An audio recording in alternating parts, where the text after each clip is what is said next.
अहमद नाम का एक 25 साल का लड़का था जो कि एक प्राइवेट कंपनी में जॉब करता था। वहां पर उसकी मंथली सैलरी 40,000 रुपए थी, जो भारत के अंदर एक अच्छी इनकम मानी जाती है। हालांकि अपनी इस इनकम से अहमद भी काफी खुश था, लेकिन उसके मन में एक डर था कि वो एक प्राइवेट कंपनी के अंदर है और ये कंपनी डिग्री से ज्यादा हुनर को प्रायोरिटी पर रखती है। जहाँ कल को अगर कोई ज्यादा हुनर वाला एम्प्लॉय उनको मिल जाता है तो वो पुराने एम्प्लॉयज को निकालने से पहले ज्यादा नहीं सोचते। इसके अलावा उसके पास कोई भी ऐसा सोर्स नहीं है जहाँ से एक भी रुपया कमा सके वो।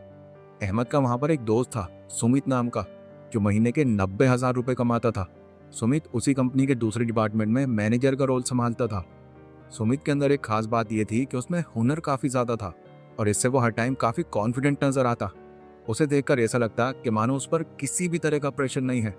ऑफिस में सबसे ज्यादा अगर कोई चिल माइंडेड इंसान था तो वो सुमित ही था। अब एक दिन सुमित कॉफी लेने के लिए कैंटीन में जाता है एंड वहां पर वो देखता है कि अहमद किसी गहरी सोच में बैठा हुआ है। सुमित अपनी कॉफी लेकर अहमद के पास ही बैठ जाता है एंड उससे पूछता है कि अहमद, इतनी गहरी सोच में क्यों भाई, कोई प्रॉब्लम हो गई क्या? अहमद बोलता है कि यार सुमित, क्या बताऊं, मैं डर में जी रहा हूँ। डर? किस बात का डर? सुमित, तुम्हें तो पता ही है इस कंपनी के जो ऑनर हैं वो कितने स्ट्रिक्ट हैं। वो छोटी सी गलती पर भी जॉब तक से निकाल देते हैं एंड गॉड ना करे अगर कभी मुझसे भी कोई गलती हो गई एंड उन्होंने बाकियों की तरह मुझे भी जॉब से निकाल दिया तो मैं तो यार बर्बाद ही हो जाऊंगा, क्योंकि यही इकलौती जॉब है मेरे पास पैसा कमाने के लिए। सुमित ने अहमद को समझाया, अहमद, तुमको पता है मैं क्यों इतना कॉन्फिडेंट रहता हूँ? क्यों मुझे तुम ज्यादातर टाइम चिल मोड में ही देखते हो? क्यों सुमित, बताओ मुझे। क्योंकि जिस डर में तुम आज हो, इस डर को मैं काफी टाइम पहले बहुत पीछे छोड़ चुका हूँ। मतलब? मैं समझा नहीं। देखो, तुम्हारे डर की मेन वजह क्या है कि ये जो तुम्हारा एक लौता इनकम सोर्स है, बट मेरे साथ में ऐसा नहीं है।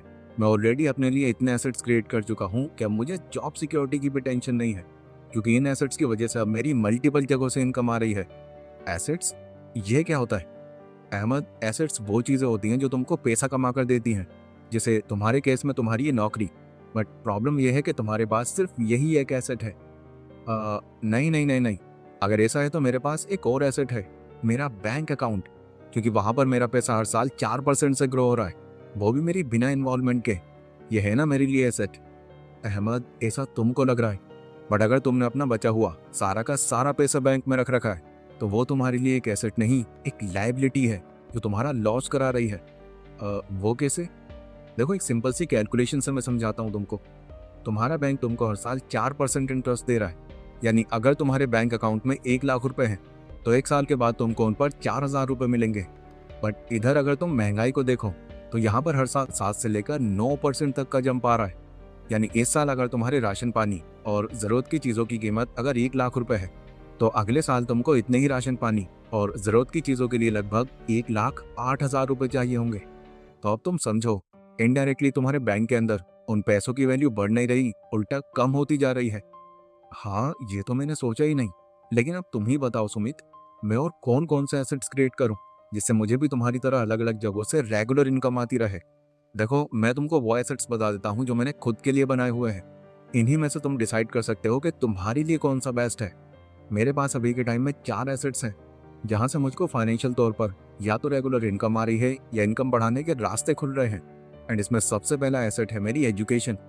सालों पहले जब मेरी इस कंपनी में ज्वाइनिंग हुई थी तो मुझे भी इस बात का अंदाजा था कि शायद ये जॉब मेरे फ्यूचर के लिए 100% सिक्योर नहीं है। तो मान लो मेरी भी वही कंडीशन थी जो आज तुम्हारी है। बट कुछ ही टाइम के अंदर मैं समझने लगा कि अगर मुझे यहाँ पर लंबे टाइम तक टिके रहना है तो मुझे अपनी स्किल्स के अंदर सबसे बेस्ट होना पड़ेगा।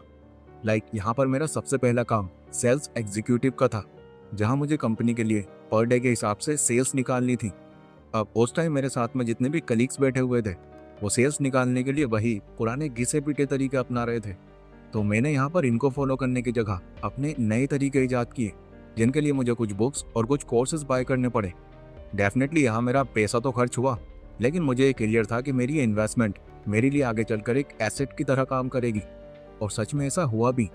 उन बुक्स और कोर्सेज को अच्छे से सीख लेने के बाद मैं ह्यूमन साइकोलॉजी से लेकर persuasion, story telling, empathy, negotiation, इन सब चीज़ों को इतनी सफाई से यूज़ करने लगा कि सामने वाले के पास कोई रीज़न ही नहीं बचता था कि वो क्यों हमारा प्रोडक्ट ना खरीदे। एंड इसी के चलते मैं अपने बाकी सारे कलीग से कई ज़्यादा सेल्स निकाल पाता था। तुम यकीन नहीं करोगे, बट मेरा 1 साल के अंदर 3 बार प्रमोशन हुआ था। एंड आज तो तुम मेरी पोजीशन और सैलरी देख ही रहे हो। अभी भी अगर मुझे लगता है कि मुझे कुछ और भी सीखना चाहिए तो वहाँ मैं खुद पर इन्वेस्ट करने से पहले ज़्यादा नहीं सोचता, क्योंकि ओवर द टाइम वहाँ पैसा लगाना मेरी ग्रोथ में ही काम आता है मुझको। सो ये था मेरा पहला एसेट। अगला एसेट जो मुझे पैसा बनाकर देता है वो है घोस्ट रेंटिंग। अहमद ने हैरान होकर पूछा, क्या तुम भूतों से किराया लेते हो? अरे नहीं, मैं समझाता हूँ तुमको ये क्या है।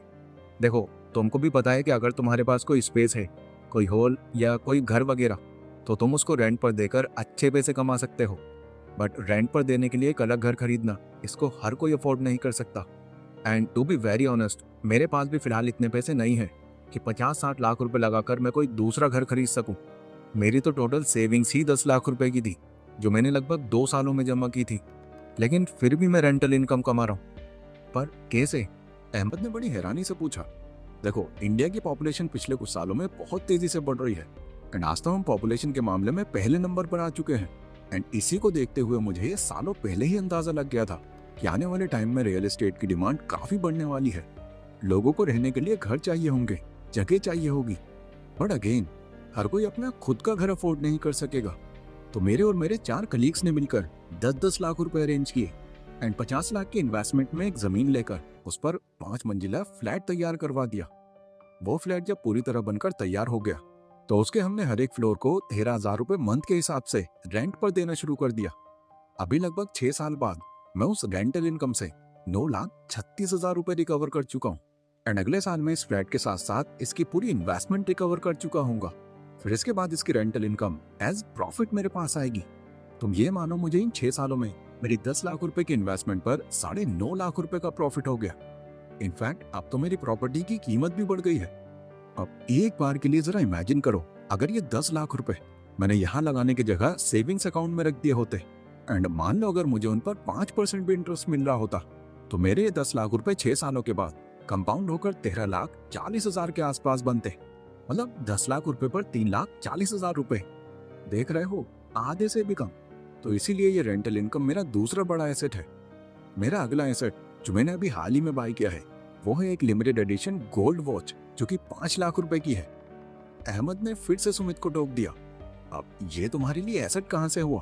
अरे यहाँ तो तुमने पैसे बर्बाद कर दिए, तुम तो शो ऑफ कर रहे हो। मेरी घड़ी देखो, 250 की है, बट टाइम वही बताती है। अहमद, 3 इडियट मैंने भी बहुत बार देखी है, ये डायलॉग मुझे भी पता है। बट इस घड़ी को लेने का पर्पस मेरा शो ऑफ करना नहीं है, मेरा सीधा पर्पस इस घड़ी के थ्रू प्रॉफिट कमाना है। अच्छा, वो कैसे? देखो, मैंने इसको इसलिए बाय किया है क्योंकि ये घड़ी गोल्ड से बनी है और गोल्ड के दाम हर साल 10 से 11% से इंक्रीज हो रहे हैं। तो इस 5 लाख की घड़ी को अगर मैं अगले 5 साल भी अपने पास रखता हूँ तो उस वक्त मेरी इस घड़ी की वैल्यू कंपाउंड इंटरेस्ट लगाकर लगभग 8,42,000 के आसपास होगी। एंड दूसरा, ये एक लिमिटेड एडिशन वॉच है जो काफी रेयरली लोगों के पास मिलेगी, तो इससे इस घड़ी की वैल्यू और भी ज्यादा बढ़ जाती है। तो ये कमोडिटी तुम मान सकते हो मेरा अगला बड़ा एसेट है, जो फ्यूचर में मुझे मेरी इन्वेस्टमेंट पर काफी अच्छा प्रॉफिट देगा।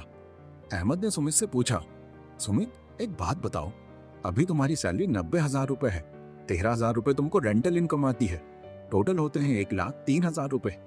इनमें तुम घर के खर्चे निकालने के बाद फिर भी बहुत पैसे बचा सकते हो। बट इससे पहले जब तुमको रेंटल इनकम नहीं आती थी तो तुमने 10 लाख रुपए 2 साल में जमा कैसे कर लिए? तुम घर का खर्च कैसे उठाते थे? और पहले तो तुम्हारी सैलरी भी कम रही होगी। तो इस पर सुमित ने हंसते हुए जवाब दिया, तुमने सही कहा अहमद, तुम्हारा ये सोचना जायज है, क्योंकि अभी तक मैंने तुमको अपने सारे एसेट्स नहीं बताए। देखो, उस टाइम मेरी मंथली सैलरी 50,000 रुपए थी एंड इसके अलावा मेरे पास कोई और इनकम सोर्स नहीं था। बट जैसा कि मैंने तुमसे कहा, सालों पहले तुम्हारी तरह ही मेरे मन में भी डर था। यही माइंड में चलता रहता था कि बस यही इनकम सोर्स है मेरे पास, किसी वजह से अगर ये बंद हो गई तो क्या होगा मेरा। बट क्योंकि मैं खुद को एजुकेट करने के लिए कई अलग अलग बुक्स खरीदता था, तो वहीं से ही मुझे एसेट बिल्डिंग का ये कॉन्सेप्ट समझ में आया। तो मैंने फिर बिना ज्यादा फालतू पैसे खर्च किए इसकी तैयारी जॉब लगने के दूसरे साल ही शुरू कर दी थी। मैंने जैसे तैसे उन 1-2 सालों में 3 लाख रुपए इकट्ठा किए एंड अपने किसी जानने वाले से एक सेकंड हैंड ऑटो खरीद लिया। ये मैंने पर्पसली किया था क्योंकि मेरा एक पड़ोसी था समीर नाम का, जो उस टाइम पर बेरोजगार था, बट वो ऑटो चलाना जानता था। तो उसे मैंने अपने इस ऑटो को रेंट पर चलाने के लिए दे दिया। वो मुझे एक दिन के हिसाब से 700 रुपए देता था, जो महीने के बनते हैं लगभग 21,000 रुपए। हालांकि बीच बीच में उस ऑटो के अंदर कुछ एडिशनल खर्चे भी होते थे, बट फिर भी मेरी बिना किसी इन्वॉल्वमेंट के मैं ऑन एन एवरेज 18,000 रुपये तो वहां से कमा लिया करता था। तो उस टाइम मेरी एक महीने की कमाई 50,000 नहीं बल्कि 50 प्लस 18 68,000 रुपये थी, जिससे मैं इतने कम टाइम में काफी पैसे सेव कर पाया। वैसे आज भी मेरी इन्वेस्टमेंट पर 2 ऑटो चल रहे हैं, जिनका पर डे रेंट बढ़ाकर मैंने 1,000 रुपये किया हुआ है। तो एडिशनल खर्चे काट पीट कर मैं ऑन एन एवरेज मंथली वहां से 50,000 रुपये निकाल रहा हूँ। अब ओवरऑल इन सब एसेट्स का अगर मैं निचोड़ निकालूं तो मंथली कमाई मेरी 90,000 नहीं बल्कि 2 लाख के आसपास है, और वो भी अलग अलग जगहों से। एंड आगे ये कमाई और भी ज्यादा बढ़ने वाली है। इसी वजह से मैं तुमको इतना चिल दिखाई देता हूँ, क्योंकि देखो अगर हमारे माइंड में ये होता है कि हम फाइनेंशियली बहुत अच्छा कर रहे हैं तो आधे से ज्यादा स्ट्रेस तो हमारा ये सोच सोच कर ही खत्म हो जाता है। ये सब सुनकर अहमद की मानो आंखें खुल गईं। उसने भी खुद से प्रॉमिस किया कि मैं भी अब अपने पैसे बर्बाद करने की जगह उनसे एसेट्स क्रिएट करूंगा। दोस्तों आई होप ये वीडियो आपको भी काफी अच्छे से समझ आई होगी एंड पता चला होगा कि पैसे बर्बाद करने की जगह अगर उसको सही जगह में लाकर उससे एसेट्स क्रिएट किए जाएं तो ऐसा करना आपको फाइनेंशियल तौर पर बहुत ही ज्यादा ग्रो कर सकता है। ये वीडियो अगर आपको पसंद आई हो तो इसको लाइक जरूर कर देना।